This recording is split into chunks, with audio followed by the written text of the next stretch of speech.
এখনো একই রকম বেহাল অবস্থায় মানিকভান্ডার বাজারের আগের শ্রীরামপুর লাম্বু রোড।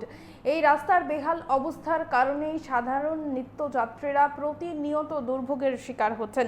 জাতীয় সড়কের বেহাল দশার ফলে মঙ্গলবার থেকে সমস্যায় পড়ছেন নিত্যযাত্রীরা। অভিযোগ, এরারপার থেকে রাস্তাটি বর্তমানে মরণ ফাঁদে পরিণত হয়েছে। এই রাস্তা দিয়ে প্রতিদিন হাজার হাজার যাত্রী আসা যাওয়া করেন। রাস্তার বেহাল অবস্থার কারণে পণ্যবাহী গাড়িগুলো আটকে পড়ছে। গতকাল একটি ট্রিপার রাস্তার মাটি সহ ধসে যায়।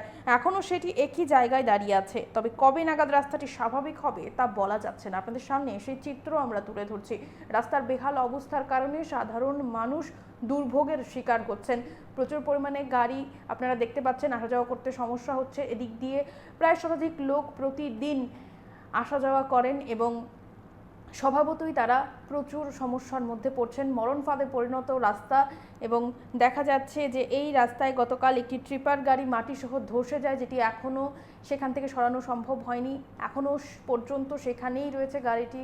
তার পাশাপাশি বাকি যে নিত্যযাত্রীরা এই রাস্তা দিয়ে আসা যাওয়া করেন তারাও দুর্ভোগের শিকার হচ্ছেন। আপনাদের সামনে সেই রাস্তার চিত্র সরাসরি তুলে ধরছি।